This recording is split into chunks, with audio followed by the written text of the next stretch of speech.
How the heck are everybody? I am Fastidious. Welcome to my channel and welcome to my second ever super guide. So what is a super guide? This is where I do a deep dive guide on a hero and show them in tons of content. So this is something I've done once before for Boreas. People really seem to enjoy it. I broke him down in depth and then I showed him extensively in all 3 gear raids 21, showing how viable and how insanely strong he is. And if you look at the video behind me, you might have guessed that this guide is going to be on Hattsut.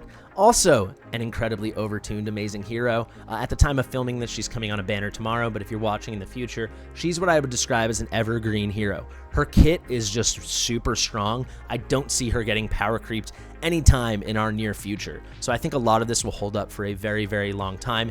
In this video, I'm going to show Hattsut absolutely dominating as a key, if not starring piece in gear raids 121, 221, and 321. Right now, we are not on the test server. We are not on my account. I don't have Hattsut. We're on the account of my Twitch mod and YouTube mod, Earl the Fool, straight out of Mexico. Really cool guy, really cool account, and this account allowed me a ton of flexibility because it has both exceptionally powerful, ridiculous gear and exceptionally normal gear, so I got to highlight her in a lot of different ways. I'm going to get into the guide portion right now where I do a full kit breakdown, but I'm going to try to go fairly quickly because there is so much content to get through. We're going to do basically guides featuring Hattsut on all 3 gear raids, 121, 221, 321. So without further ado, let's pull up Hattsut and let's get into it. Fastidious. Fastidious. Alrighty, first off, let's talk about who this hero is. Hattsut is a nightmare marksman? The only nightmare marksman in the game. She is so unique. She is so cool. She is so strong. She's a nightmare marksman. She has got this cool, glowing, half-dead kind of alien skin. Earl does have her other skin. This came with one of the gold dragon passes. I'm going to run all the content for this video in her normal skin. I actually do think I like her normal skin better. You guys can check out my skin tier list video with Destined if you would like for more on that. But I don't want to give her any additional boost. 0.7% attack. It ain't much. But, let's just run her at base level. We want to make this as accessible as possible. And you will see in Gear Raids 3 and Gear Raid 2, we run a shockingly accessible build, totally free to play build. In Gear Raid 1, for what we accomplished there, we do run her in this build. Pretty endgame stuff, but it's a really unique comp, and it is a nightmare comp featuring only one AoE magic damage mage. Actually, only one magic DPS at all, because we're going to run her on a nightmare squad with someone like Arrogance, someone like Torador. It's just going to be Comet. Some really good gear. For the other stuff, I promise, extremely accessible gear, no Ancients, and no red and yellow gear. But for now, let's talk about who Hattsut is. She's got an amazing kit. I'll try to get into it very quickly, keep things concise. It is fairly straightforward, but there is a lot going on. She wears a lot of hats, as I like to say. So her basic attack here, this is going to be a physical attack. She does piercing damage. She is a marksman. She attacks 2 times, dealing 60% damage to the target and 20% damage to one nearby enemy with each hit. This is at max skill. Obviously, the Hattsut we'll be working with today is at max skill. We want to show her full potential. She's also a 0. I put out the call to the community to see who had a Hattsut I could borrow. Many people do have her, A1, A2, even higher. I think it's important to show her at A0. Very simple, very nice double hitter here with a bit of splash damage. It's really good. Let's skip right now to her this passive right here, Soul Torment, because this is directly in conjunction with her basic attack. Attack bounces to one more target. So now instead of doing a one little extra splash to a nearby enemy, now it's going to bounce to one more target with the damage of each bounce increased by 9%. So now there's 2 bounces. So you've got a nice little damage increase. Each enemy hit also suffers from defense reduction. At max skill ups, this is going to be a minus 30% defense. 30% defense drop. This is super strong, especially when you're putting out like physical damage or piercing damage. This is amazing, an underrated part of her kit. Let's actually just go to the next passive now, because this is all leading up to her ultimate, which is just cracked out. Then from her ultimate, we'll transition into her base stats and the things that make her so special on top of this nasty kit. Now we've got our second passive, Ghastly Stealth. When deployed, gains invisibility for 40 seconds. This is at max skill ups. Meanwhile, each kill increases attack by 5%, stacking up to 5 times, lasting for 10 seconds. So a nice little way to build some more attack on her. Works really nicely. The invisibility is really only extremely necessary in Gear Aid 3 for what I'm about to show you today, but it also lends itself really well to some cool things you can do with her in Nightmare Void Rift. As of now, I'd say the places she shines is just as a general enormous account carry, and then as you move late in endgame, she's really good in all 3 Gear Aids, and she's very strong in Nightmare Void Rift. For things like Codex, she doesn't have such a big role, especially endgame, and then certainly in Guild Boss, you outgrow her. But she can carry you in literally everything. If you get her early mid or even the early portion of late game, she will carry you everywhere.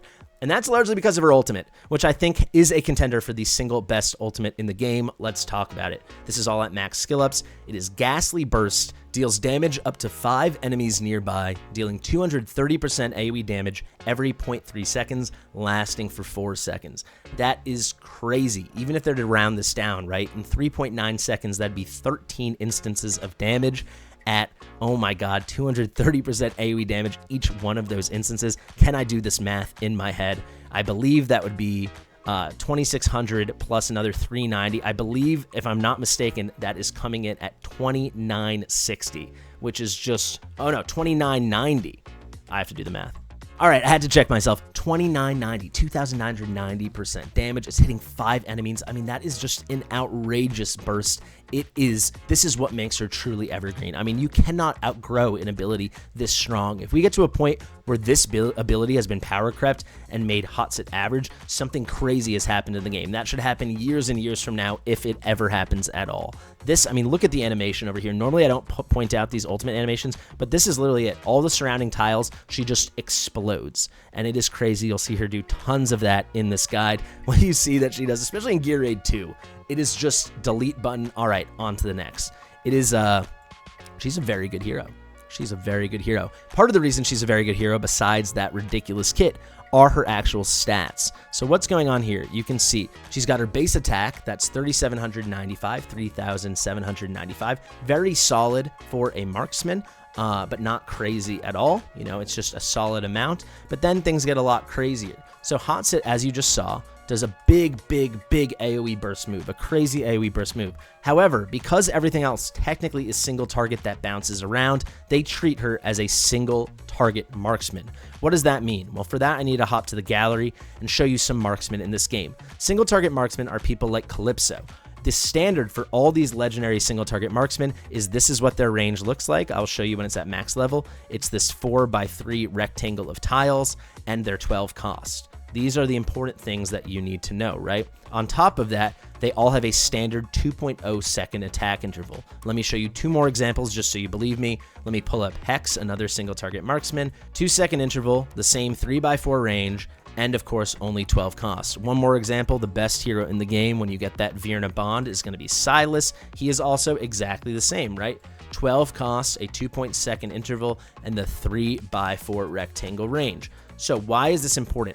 All these guys, you know, there might be slight AoE-ness and a couple marksman kind of hits, not always for these single target classified ones, but no one has the AoE like Hattsut, right? That burst is one of the best AoE moves in the whole game. What does an AoE marksman's kit typically look like? Well, let's look at Razak, right? We're talking 22 costs. We're talking here 4x3 with 1 extra on top. And then we were talking, if we look over here, a bit more attack, but not crazy, but then a 3.5-second interval, right? So 22 costs and a 3.5-second interval. Hattsut is getting the single target treatment and getting a 2-second interval and 12 costs. So 10 less costs. And what is that? You know, 1.5 seconds less on the base attack interval. So a well-built Razak is going to be going at like 1.8 seconds if you build him really fast. A well-built Hattsut could be at 0.9 seconds or 1.0 seconds. The difference is night and day when she still has the AoE capabilities of someone like Razak or someone like Nyx. So I'll show you again, 22 costs. And when you look at it, 3.5-second base interval. Again, slightly more attack, but not so much more. It really is crazy the way this worked out. Kai, another example. They have their archetypes, right? And she just seems to fit as some random archetype. 22 costs and a 3.5-second base interval. So Hattsut's getting the best of both worlds. She's getting crazy AoE bursts, but she's getting the single target marksman treatment. Only 12 costs, a 2.0 second base interval. This is the main thing I would say that takes Hattsut from being like one of the best heroes in the game to absolutely one of the handful of single digit, you know, for me, I rank her number 4 as the best legendary in the game, not counting Lords. I mean, it is insane that she can do all this and it's so easy. On top of that, one other thing we have to talk about with the ultimate, just to tie that all together, She's so low cost, you can deploy her really easily, really quickly in things like, I don't know, Arena. That will need to be talked about. But look at that, 12 costs, a really cheap ult at only 700 costs, especially for how powerful it is. And look at that initial cost, 600. This is essentially an insta ult. Now for Hattsut's awakenings. Her awakening level 1 through 4 are fine. They're totally okay. Her awakening 5 is ridiculous. So let's go pretty quick here. At awaken level 1, the soul drain damage is increased by 5%. So the increased damage after the bounces goes from 9% to 14%. Some weird numbers we're dealing with there. Onto the A2. This is really nice. Plus 300 to her base attack. Her base attack is about 3750. Now it's going to be over 4000. That is excellent. A3 now. Ghastly stealth duration plus 10 seconds. This one isn't so crazy. It gives you some flexibility when you're taking advantage of that invisibility in Gear Raid 3 or in Nightmare Void Rift. However, 40 seconds is a lot. So up to 50 seconds, it's nice, but do you need the extra 25% duration? I don't think you do necessarily. A4, very simple, very typical, plus 8% penetration, really cool. A5, hold on to your seats, hold on to your hats, buckle up. Ghastly burst duration plus 1 second. One of the best A5s in the entire game. This already is one of the best ults in the entire game. Now it's going to last 25% longer, which means 25% more damage. What else is there to say? Her A5 is cracked. So before we get into the big meaty part of this guide and we do gear raids 321, 221, and 121, we do have to talk about Arena. Hattsut is a total goddess because of the low cost, because of the low base attack interval, because of the essential insta-ult nature of placing her. She's going to appear on so many of the top teams in the world. If we go to last week's rankings, it's going to be a nice mix. We can look here at numero uno. We've got right here Hattsut on the anti-air squad. Then we go to Saint. No Hattsut on anti-air, but he did use Hattsut for AoE. She's actually viable for all three. She's probably best at anti-air, then AoE, then single target. But because of that burst and because it's so strong, it just works for everything. The insta-ult is crazy. Guts doesn't use Hattsut. If we go to Red Powder, there's a Hattsut. We go to Ron, no Hattsut. We go to this guy, Hattsut. We go to P-Day. We got a Hattsut. You get the gist, right? She is super viable, super endgame for PvP, and that is on top of everything she is capable of PvE that you're about to see right now. Enjoy it. Super Guide Hattsut, all 3 gear raids 21. Let's do it. Alrighty, so let's kick this thing off with gear raid 321, just like I did in my Boreas big super guide. I'm going to show Hattsut in all gear raids 21, kicking it off with gear raid 321 because this is where she truly super duper shines. She shines everywhere, but this is the one where she's crazy. You can see power of dominance is off. Let's get in. Let's show you the comp. Very accessible comp here. Plenty of epics. We got our free-to-play legendary in Volca. I'm running Calypso instead of someone a bit crazier like Silas, you know, not Cetrum. We're running Lunaria instead of Aracha. And yeah, no crazy melee unit as well like Arrogance. So I'll show you all the builds very briefly at the end, but the most important build here is going to be Hattsut. If we look at Hattsut over here, she is not in anything crazy at all. No premium gear, so none of those red and yellow sets. No ancients. And a fairly reasonable artifact. Only a 2 promotion mythic artifact here. I'm foregoing some really crazy options we could have thrown on her as well. A maxed out Idril's Gaze, you know, maxed out these things. I guess that'd be more for stats, but pretty reasonable thing going on here. And then obviously Earl has an absolute wealth of amazing ancients for us to use, but I want to keep this as accessible and useful as possible for you guys. So we're running Calamity and we're running Night Terror. You can check those stats. All in all, it comes out to something super reasonable. Just over 14k attack, a 1.2 second interval at 299 speed. This is not so important, but it does help her to get out some extra hits early on before she does her big burst with the ultimate. You'll see that shortly. And then crit damage under 300%, only 273.5. Granted, with the boost from the Blood Bond Signet, that's going to be 303.5.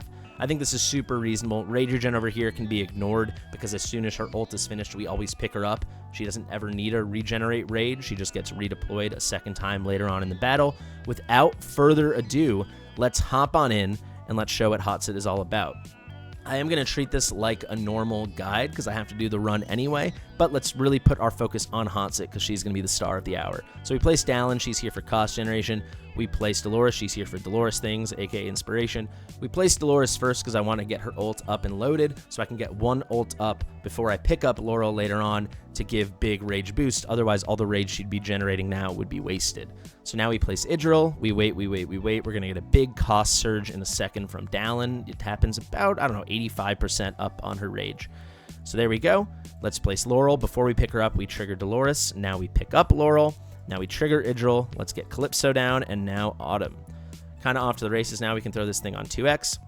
As soon as Idril moves to this target over here, we can trigger Autumn. Great. And now we wait to have enough cost for Nyx. Let's see if we get the roll on Dolores. We did. Let's place Nyx. Let's let her take one hit from the boss. There she goes. We made it so she can tank one hit.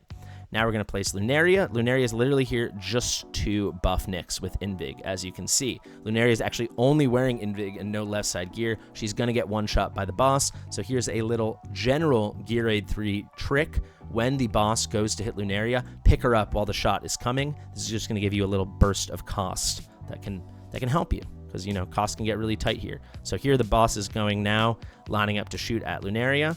There it goes. Let's pick her up. Now the boss is shooting at nothing. Lovely. Let's place Laurel. Let's pick up Laurel. You guys know the drill. If you don't, go check out my many Gear Aid 3 guides. And for all these Gear Aids, I will try to give you tips and teach you things. But if you want proper guides, I have a lot of extensive guides on all 3 Gear Aids. So certainly check that out. This really is mostly about Hattsut now. So here comes Calypso, about to get up her final Soul Stone. You can see she's got a Seal Stone, excuse me. I've got Soul Stones on the mind. Let's go. We're going to hold these ults for Idril so we can take advantage of her passive combo shot. And that's going to be when she's ulting. If an ally on the field ults, she gets 170% damage boost. So she's going to hit for 270% of what she normally would when it comes to these aerial targets. So we really want to take full advantage. We can also place Volca right now so she can tank some damage. Looks like, yeah, perfect. I thought maybe I placed her too late, but I didn't. We trigger Idril, way to beat. Now we'll trigger Dolores, way to beat, because if you do it too fast, you don't get the full benefit of the shots. Way to beat, and now we can trigger Nyx. Let's go see those huge shots, 199. That is on the back of that passive. Very nice stuff. Let's go. Now we can trigger Autumn. And we're looking to get under 50% health on the boss here by the time these guys march out and the boss finishes coming forward. So we're right on schedule right now. This is excellent. She's going to be somewhere mid-40s, it looks like. Here come these guys, and now it is Hattsut o'clock. So we wait. Hattsut's very strategic how you use her here. You want to time it out perfectly to take advantage of her invisibility and her bursts. If you place her too early, her invisibility runs out, and then she'll get killed by these mobs. If you place her too late, you're not going to get any early hits out, and it's much harder to get enough damage out of the bursts. With great gear, like if I use some of Earl's awesome gear, we wouldn't have to worry about that. But because we want to make it super smooth, we're actually going to place her at the optimal time so we can get a couple early hits out on these front guys with those single target hits bouncing around everywhere. So when it comes time for the burst, their health's a little bit lower. Laurel's ready though, so let's pick her up. Let's get ready with Dolores. She is ready. And the good timing here I find is as soon as these hourglasses pop up right there, that's when you want to place your Hattsut. So excellent. Dallin dies, does not matter to us one bit. We can actually get Lunaria down just to get hit again. At this point, cost is fine, so no worry about pickup, but this will take some attention away from Volca, buy us enough time to kill the boss. We don't really want Volca getting killed for no reason. So there goes Lunaria. Voice crack. There goes Lunaria. I might as well pick her up, though, because I did see it. So why not? Let's show off that technique again. You can see these guys are about ready to march. Idril's almost ready to ult again. Let's wait for these guys to march. And this big mob, if you can notice, starting on Gear Aid 21, so different than 19 and 20 for Gear Aid 3, they add an extra mob here, and the front guy's a lot tankier. So the timing here is you're going to want to wait till he's just about right in front of Hattsut like this, and now you trigger. That should give you plenty of time to melt him in an optimal way. Melted he is. Let's pick him up. Let's trigger Idril. And now let's melt that boss. Let's go. There's Volca. I do sometimes have an issue with this last guy on the right and the timing of Idril's ult, so we will wait. As soon as we can, though, let's hammer away on Autumn. I'm going to place Dallin here. Maybe we'll get a little auto ult action. That could be nice. Let's wait. Yeah, here comes Dallin. As soon as Dolores is ready, we trigger her. Now we pick up Laurel. The boss should be dead, and now hopefully it all times out very, very nicely with Idril killing over here. Looks like we're running slightly late, though. So we'll have to see how the load up works. The boss is dead now. Thank you, Calypso and everybody. We can pick Calypso up now, and we can pick up Volca. Let's go. Okay, so up goes Calypso, up goes Volca. So if I need to stall a bit, I can use Lunaria, and that's what I'm planning on. I'm also sitting on Nyx's ult, so I can get a boost on Idril if I need it. You can see the timing's going to be pretty tight, but we should be able to just work it out. Here's 85%. 90. So I will use a little bit of Lunaria stall technique, as you're about to see. Yeah, we will. Okay, so let's catch her. This guy's now going to turn around to have to kill Lunaria. Thanks for turning around. Now we can trigger Idril. Now we can trigger Dolores. Now we can trigger Nyx. That should be a sufficient melt job. It is. Now we place Hattsut. How beautiful was that? So Hattsut a little bit later than the previous time, but because it's going to line up with the Idril ult now, or certainly it should, it will. It will be no issue. We can also take advantage with the last one by placing Laurel, take advantage of her passive, which is going to give 20% bonus damage to any ally that ults while Laurel's on the field. That ally here is going to be Hattsut. So that's very nice. You can see Idril's already moving over. We're going to get a little bit dual action here. You can trigger, and you can see that little sword appear above Hattsut's head. That is the damage boost, and GG's in the chat. So that is going to be Gear Raid 3 featuring Hattsut 321. 2 more Gear Raids to go before we move over to Gear Raid 2. I think we'll just go in reverse order. So we'll do Gear Raid 2 next, which she is insane at. And then Gear Raid 1, which is probably the one where she's least needed for 121, but she still can do some really cool stuff. But before we move over there, let me show you guys the builds on everyone else. You can see here tons of damage out of Idril, nice damage out of Calypso. Calypso's just exceptionally good. She really is. Is she Silas? No. Is she bonded Silas? No. But does she properly work for this fight? Yes. So stop using no Silas as an excuse. You just need better gear, and I know it's hard to hear that you just have to farm more gear and farm more artifacts, but that is the truth of the game we play. There's Nyx, and there's Hattsut, just doing 2 big bursts, getting the job done, making it really easy. You know, this comp without Hattsut, we would need so much more DPS. We would have to go to way different kinds of gear, right? There you go. I'll show you the builds now. I will say, speaking of good gear, Idril and Calypso are in like proper, solid late endgame builds, as you're going to see. But all stuff that can be farmed at 20 or 21. So, you know, you just got to grind it out. Let's go down the line, though. Here's Lunaria. Like I said, she's in an Invig set, no left side gear. She's there just to buff Nyx. Idril is in directly ported over Zila 2 gear from Earl's Clam Guild Boss team. Oh my god, my Raid Shadow Legends came out. The Guild Boss team, here you go. Very, very nice build. Moving right along, Calypso is in, I believe this is her Styx build. It is very nice, no question, but I mean, farm this up. Gear Raid 2, you can certainly be farming Gear Raid 221 before you beat 321, you know, as long as you have any acceptable heroes. And certainly if you have Hattsut, as you're about to see, you can be farming Gear Raid 221 really easily. So here you go, some really nice gear. But yeah, we needed Calypso melting. She's A4, not A5. A5 would have made this a joke. Ooh, I didn't show Idril, I believe, was in a max out Idril's Gaze. Let me show you that. There you go. Lunaria doesn't matter, but she was in a random Blood Bond Signet.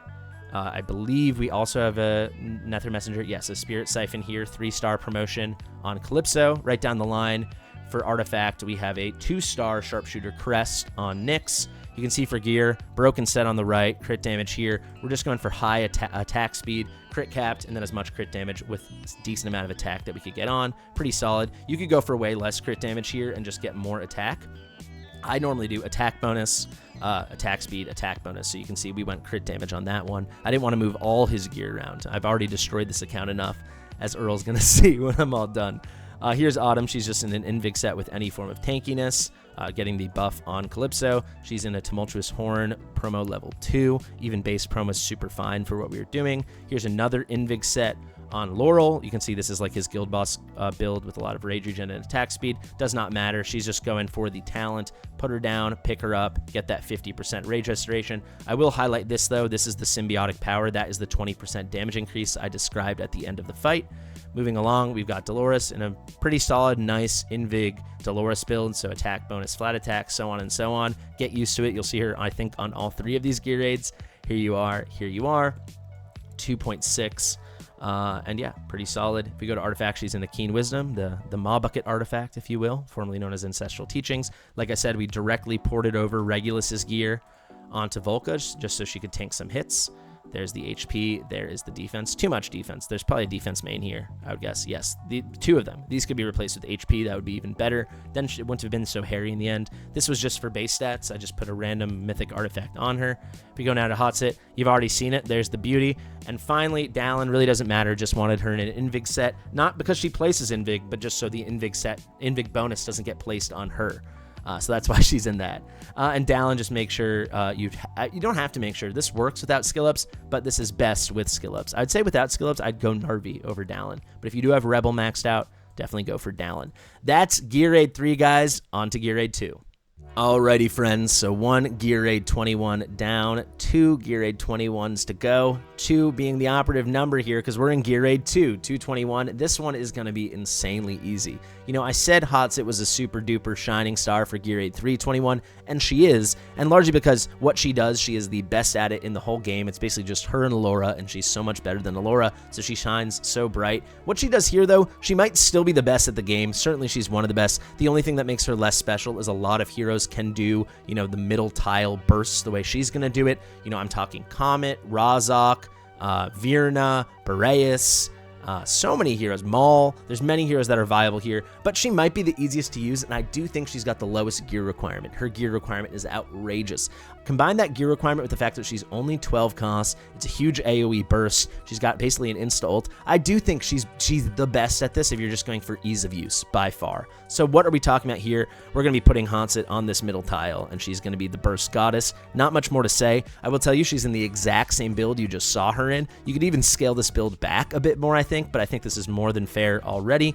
Nothing has changed. I will say every other hero you've changed from my Gear Aid 321 that you just watched is identical. There's one exception, the ones that were present in 321 and now are being brought to 221. The only exception is we changed the artifact on Dolores to Tumultuous Horn. The initial rage, it's not 100% necessary, but it makes the whole thing a lot less sweaty.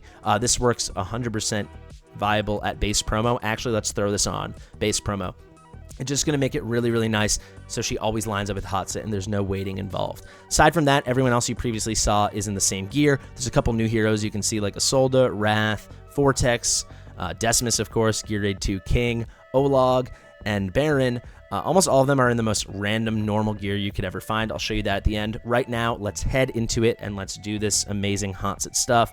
To remind you, the Hattsut artifact remains the same. It's Bloodbond Signet Promo 2. This would work with Keen Wisdom. Actually, screw it.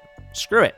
Keen Wisdom, who cares? It will work with Keen Wisdom. It does not matter. There you go. Let's continue. Let's hop on in. I actually did this in my warm-ups 100% at 2x. I'm not going to do that now because I want to show you guys stuff and I want to make sure I don't make mistakes. But just when you get good at the Gear Aid 2 techniques, I know it's hard and I know I've done it thousands of times, but it actually is quite easy and quite straightforward. That might be frustrating to hear for some people, but it's the truth. Wait till this guy's about halfway into this final tile, not more than halfway, then you'll turn him around. Wait till this guy's at the bottom of this tile, so he's comfortably in Hattsut range, right about here. Now you trigger. These guys say bye-bye. Good night, guys. Now we pick up, and there we are. We wait, we wait, we wait. Dallin will be able to get one more trigger of her Rebel auto, the one I talked about earlier with Gear Aid 3. So now we have more than enough costs. I will say Dallin, no question, if you have Rebel maxed out, is the best cost generator in the game for Gear Aid 2. Nothing close. You'll also see we've got Volca here. We will be doing our Volca strat, aka the Volca Polka. You know that's what we like to do. It's just silky smooth when you get used to it. Big smash. As soon as you see that flash of light, that's when you can place Decimus. You can do it a little slower if you'd like. I'm just fairly comfy now. So when he does his last big smash, that's where we can place Vortex. Now we wait for contact to be made. As soon as you see the numbers of damage pop up above their heads, that's when you can pick up Decimus. You wait. Let's get Dolores down already. Make sure Vortex is the first place platform unit, so he'll be the one drawing aggro from the mobs that come out that throw the rocks. Now these guys are marching. Let's grab Olog. Let's place him. Hit, hit. They both explode. Hattsut is already replace her, and let's get Isolde down. Pretty simple stuff, guys. The first 3 are really easy. I guess it's 6. The first 3 couples that come down are really easy. Just wait for them all to gather, wait for the last guys, and then that's when you trigger. As soon as these guys enter range and Hattsut can hit, you can already trigger Dolores, but it really doesn't matter since Hattsut will eliminate all these guys instantaneously. Throw it on 1x. Wait till these guys are just about in Hattsut range like this. Trigger. GG to everybody.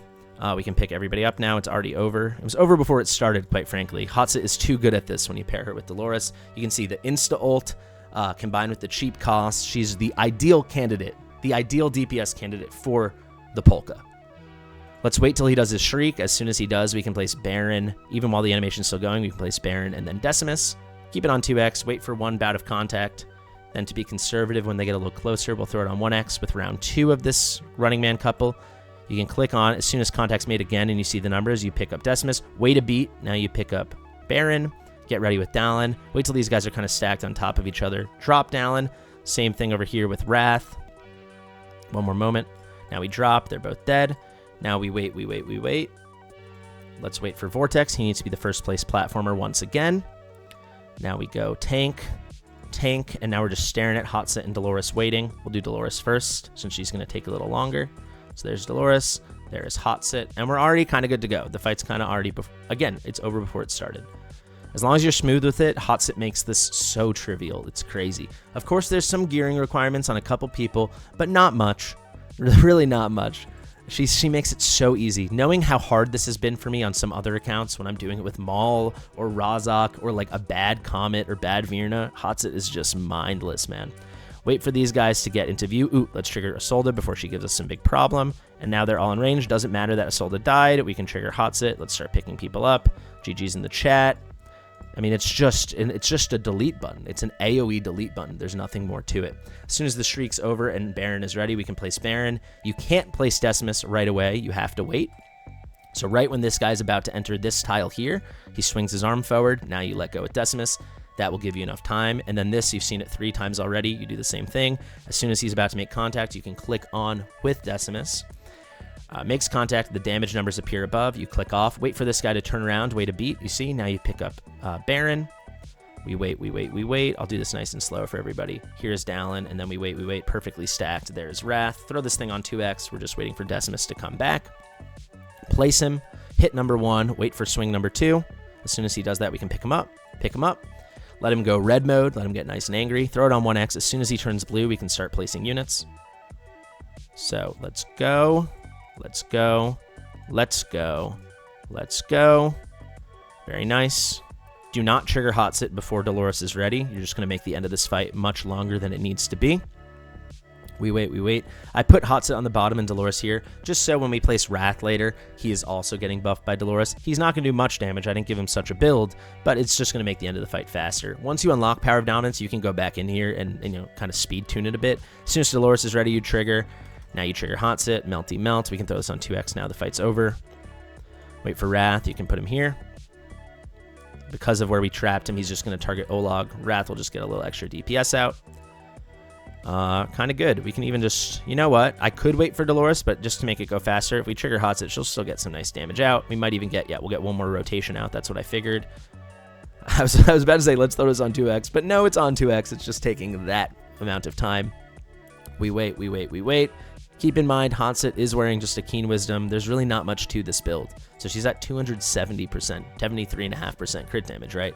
No more Blood Bond Signet.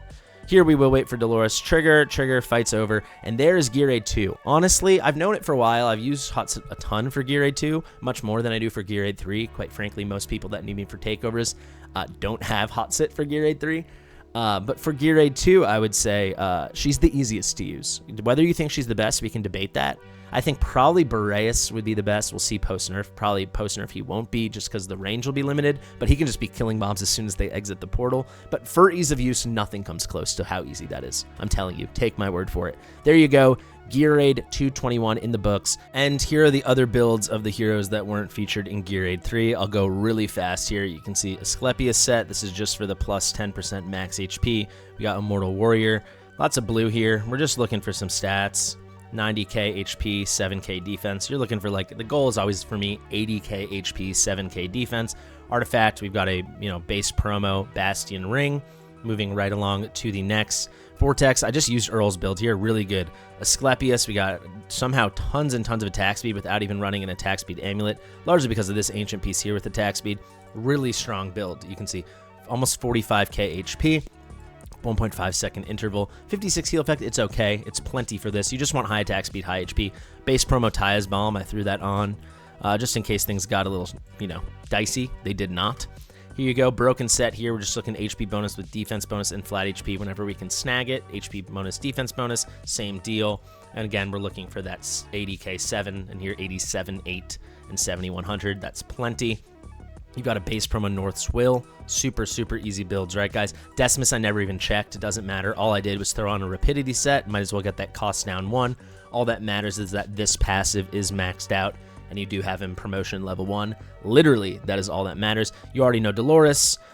Here we have got Wrath. He's in a random broken set, going for high attack speed. Crit cap, if I could. I was 1% away. A little bit of crit damage.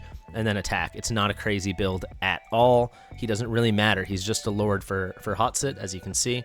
There are the stats. For artifact, I did a base promo, or +2, but base promo, Watchguard's Ambition. Volca, you know. Hattsut and Dallin, you know. So finally, I didn't even check the build. I just saw he had gear on Baron. It really doesn't matter. We just went some HP bonus, I guess, and then HP bonus. You see a theme with the tanks. Baron actually works totally fine. All you need is you either need him at A5, because at A5 he gets an extra 3 seconds here, or you need him at level 4, so 3 skill ups into this, just to make his unyielding last for at least 7 seconds. If you do max this out and you do get him, excuse me, not even A5, A3, excuse me. So if you even max this out and get him A3, it's actually 11 seconds. For my timing, it can even work in 6 seconds, but for it to be comfortable, you need 7 seconds. So y'all do the math with your own account to figure that out. Those are the Gear Raid 2 21 builds. Now to our final Gear Raid 21. We're going to do 121 featuring Hattsut. Let's get into it. Okay, now, last but not least, we have Gear Raid 121. This was by far the hardest. We've got a comp I'm about to show you that is truly unique. I've certainly never seen this comp before. We're running a Nightmare squad on 121. I'm not saying no one's ever done that before, but this iteration with Fair Sea and kind of the funky things we've got on, the strange heroes that have skill ups and don't have skill ups, this is very cool. This is a very little cool thing we've got going on here. We're running 1 mage DPS and just Comet. Granted, this Comet is in some of the wackiest, greatest gear you've seen in a while. It's very good gear. I shouldn't say the wackiest. It's very good gear. There's one piece that is the wackiest. Have you ever... I had to leave the room when I saw this piece. This is outrageous, but it's a very good Comet build. I'll click through that build right now. We'll show the other builds at the end. I'll show Hattsut obviously right now. He's in a nearly max tier of Twilight, but him and Hattsut are going to carry this whole thing. Him, Hattsut, and Arrogance are going to carry this whole thing to the W. Very unconventional comp here. It's going to be a lot of fun for me to show you guys. It took me a good amount of tinkering to make this all sing, even with some of these great heroes, but you can see everyone's in new builds basically here, including Dolores. Even I switched her left side gear to get a little bit more HP bonus, as you can see, because she was dying. It's some cool stuff. She's back in, actually, no, she's not. I was going to say she's back in the Keen Wisdom, but no, I did have to move that to Fair Sea. So she's in a Golden Scarab, which I'm using just for the extra HP so she doesn't die. This is the comp. It absolutely could fail once or twice because occasionally Dolores does die, but when it works, boy does it work. They don't even get half the damage onto the wall. It is nuts. Let me show you Hattsut and then let's get into this. We're running a 3 Nightmare comp with Torador as a Lord. I am supremely confident this would work with Wrath, but this was so much work, I don't want to break it down and do it with Wrath again, and I want to show Hattsut in her real glory. This is the kind of situation where you would use Hattsut on 121, when you've got a great Nightmare squad featuring, like, Arrogance, A5 Arrogance, and Torador, right? But you can see we got Torador over here. He's going to give that extra hit to Hattsut. And then we have got Hattsut in a very nice build. All Ancients now, no more budget builds. She's in really good Soulbound Arcana, lots of attack, lots of crit damage. You can see this is a really beautiful build. 11.2, which is plenty when you take into the fact that she'll be ulting with Dolores almost every time, and she's in a maxed out Idril's Gaze. Granted, a legendary artifact, but if we look at those stats, 11.2, 1.1 second interval, nearly crit capped at 99.5%. I hope you're not too upset about that 0.5%. And then 373.5% crit damage, 100% more crit damage than we were running previously. But this is not like her main content. Up through 19, she's about as good in the game as we have. But 20 and 21, it's really hard because there's really high defenses on these heroes, and you really need to go for magic damage. Hattsut obviously has piercing damage, so, you know, it's a bit different, but we really make it work, and I think you guys are going to be really impressed. That is our Hattsut build. Without further ado, let's get into it. You can see we're running 4 epics, 6 legendaries. Quite the unique squad, if I do say so myself. Let's get into it. I'll talk you through the whole thing like a guide, but I'm going to be a little bit more focused on this one than I have been on the others, because it's intense. Let's place Comet right here. This is where I always place my main magic DPS, whether that be Boreas or Virna or Comet or Iona or Greed, whoever it's going to be. I'm going to place Comet there. Now we have got Dolores. She's in an Invig set, so Comet is now buffed. She's going to get placed. We wait. Hattsut's up really early because she's only 12 cost. We place her. Invisibility doesn't matter, but she will start with her invisibility. Now we wait, and we can place Laurel, also in Invig, so now Hattsut is buffed. We wait, we wait, we wait. Wait for these guys to start marching down. Now that they're all ready, we trigger, we trigger. As soon as these guys turn the corner, I'm already going to trigger Hattsut just so we can start getting some DPS out. And now we're going to place Arrogance right in the middle. So when he ults, he'll basically have these kind of like AoE boomerangs he throws, put out some burn. So that is a form of magic damage. You can see Laurel's ready. I'm not going to trigger her ult yet. I want to wait till I'm closer to placing Hollow, just so we can get that turnaround nice and quick. And we handle that first group like it's literally nothing. As soon as Hollow's ready, we can trigger Laurel. Nice and smooth. Nice and JB. Let these guys march out. We can throw it back on 2x right now, just keeping an eye on everything. So for this next bit, we're not going to use Comet. Hattsut and the gang can handle it themselves. I'm also not going to place Pharisee and Lysir yet, because I need to place them once I can place Lysir, and then quickly after Pharisee. So I need to drum up some more cost. We wait, we wait, we wait. Ooh, I also, you know what I can do now, actually, while we wait? I'm going to place Torador. Just so we can get the final plus 20% of the bonus up from 10%. This would be 35% if we could run 4 units, but we're not doing that. We trigger Dolores right as they round the corner, and now we trigger Hattsut. So keep in mind, when we get the refund from him, since Torador is 25 cost, we will be looking... Ooh, I can trigger Hollow. We will be looking at a 13 cost refund. I'm going to need about 32 costs. These guys cost 35 costs, so that will give me the wiggle room I want. I'll get a quick little Torador trigger off. Why not? Why not? Who's stopping me? Why not? Get a little damage out of Torador. Now we can pick him up. Let's get Lysir down. Let's get Pharisee down. Now we're cooking. And you will see Arrogance is very conveniently at the edge of both Pharisee's range and Hollow's range. He won't get the heals from Hollow's A1, that form of rage regen, but when she does ult, he will get a nice boost. So as these guys start marching down, we're looking pretty good. I was a little late on Lysir here, but we should be A-okay. I freaking hope so. Comet, Hattsut, and Dolores are ready all at the same time. We trigger Comet. Right when he gets going, we trigger Dolores, and immediately we trigger Hattsut after triggering Dolores. A little tight here because they are getting healed, but Lysir will be ready. I freaking hope. Come on, buddy. Just don't let him get endless heals. So the heals are basically done, but we might as well trigger him because we do handle it really nicely. The DPS tracks very, very well. If you're wondering the best time to trigger Pharisee, we're going to try to line it up with Arrogance's ult, since Arrogance is putting out much more damage than Lysir. Arrogance, I don't know if you saw, I placed him before Hollow, so that allowed Hollow, who's an Invig, to place her Invig buff on Arrogance. And then when you look at that, Pharisee's an Invig, so that allowed him to place an Invig buff on Lysir. Gear Raid 2 is so important, guys. Like, Gear Raid 2 and Artifacts, those are the most slept-on things in the game. They are the hard carry. They allow you, look at Comet's gear, that's Ageless Wrath, that's all from Gear Raid 2, right? Don't sleep on the stuff. And then Comet's in a nice maxed out artifact. The whole thing works together.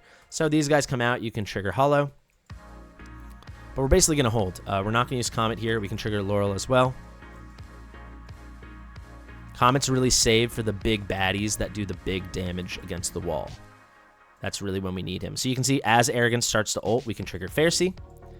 And now we can wait for Dolores. Then we'll quickly trigger Hattsut, and we're going to sit on Comet. This should be easy peasy. We're also going to sit on Lysir because we really need his anti-heal for when these big bad guys come out, right? They're a lot scarier than these little folks who basically just pet the wall and tell it everything's going to be okay. We should have enough DPS, yes, to pick that guy off through the heal. That's really good. Throw this thing on 2x. We got it. Wait, wait, wait now. Hopefully Dolores comes back around real quick. She should. No, Dolores is super late right now, so I must have missed one trigger. Should be okay, though. We'll wait. We get a nice little boost. We're going to have to hold for a bit now. Now with Lysir, you want to wait for as long as possible because we want to get as many of these guys in the range of the big anti-healing pot explosion that he cooks up. Hold on Hollow right now until these guys start turning the corner because we want to be maximizing the healing boost to Dolores, the increase in the healing multiplier, because Dolores easily could die. And if you see me cut here, I will tell you it's because she died. So we wait. Now we can trigger. Now, as soon as we trigger, Comet, this is a big decision. Do I trigger Hattsut and then pick up Lysir and do Dolores? I honestly think I do. So that is what we are going to do here, a bit unconventional. Here is the Lysir. I was slightly late. Let's pick up Laurel. Oh, I forgot to trigger Hattsut. It's okay. We got it down. Now we can put down Torador there. As long as we can melt a couple early waves and Dolores doesn't die, we should be okay. You see it was really close there, but it's looking nice. Another thing when you pick up Laurel is there's less people for Hollow to heal, so your attention isn't diverted too much, and she can focus on our main units. We want to pick these guys off. If we can get it to like 40, then we're starting to look good. Here comes Lysir with an ult. That should help a little bit for Arrogance. Give him a little inspo. And there we go, 37 kills. Let's trigger Torador. That lines up. He's also in Pharisee range, obviously, right? We trigger Hollow, and now I think we're going to cook. Let's cook, guys. Come on, let's cook now. Let's cook. So this one we're going to take an L on because Lysier's never ready. So this second one after the first big anti-heal we done, we're going to take an L on this. We're starting to pick off units. We're at 42 kills. Don't worry. Be patient. This is why we want to manage the wall health appropriately. Now Dolores is coming. Now we trigger. Now we trigger. Way to beat. Now we can do Hattsut. She's going to pick off these fools right here. Now we're at 45 kills. Looking a lot better, huh? Keep an eye on Laurel for when she's going to come back around. And you can see Lysier's ready. We're going to wait for the start of the next anti-heal, and we're already going to cook that up. I should tell you now, Earl's Lysier is at level 1 on his ultimate, so it only lasts for 10 seconds with the anti-heal, so we do have to manage this appropriately. We just passed 50 kills. As soon as it gets to about 75%, we can trigger Lysier. That should give us plenty time. Now, I'm hoping this girl over here wakes up. Come on now. We can pick up Torador. Come on, babe. We place her. We got a quick Hattsut ult off trigger and a quick hollow ult off. We pick up. Obviously, it's not boosted there, but we can live with it. We trigger, and now it's melt job. Total melt job. Easy peasy lemon squeezers, and look at that. If you have the gear and you have the strat guys, it works. You can't say, oh, I don't have Boreas, I don't have Virna, I don't have Venoma, I don't have Morrigan, I don't have Demi, so on, so on. You can find a way to make it work if you're willing to grind out the gear and grind out the artifacts, and that's exactly what we're showing off here, right? All of this stuff, literally all of this stuff can be farmed from not Gear Aid 1 and not Gear Aid 3 that we're featuring on Comet, who's our main carry here right now. But I do think you'll be very impressed by Hattsut. There is the W. That is 121 featuring a Nightmare comp and a single mage DPS. If you guys want to see a full guide on this kind of thing, I could find ways to make it even more accessible, you know, take the gear down a bit. I do think it's a really cool strategy. And if you look, Hattsut puts out outrageous damage. Outrageously strong damage. She is so gosh darn good. I don't know what else there is to say about it. That's it, guys. All 3 gear aids. I know this turned out to be a beast of a guide. I've been filming for just over 3 hours getting this all done. I really hope you appreciate it. If you do, absolutely like the video, share it with your friends. Hopefully this helps you answer this decision if you should pull for Hattsut or not. I think anyone that doesn't have her should pull for her. As more content gets added, I like said this earlier in the video, I think her ultimate is so powerful that she's what I call like an evergreen hero. I don't see her getting power crept anytime soon. Her ultimate is completely and utterly overtuned. It is outrageously strong.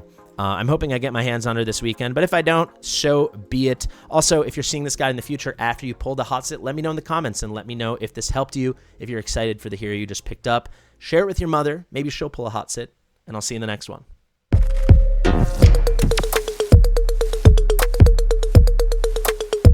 Fastidious.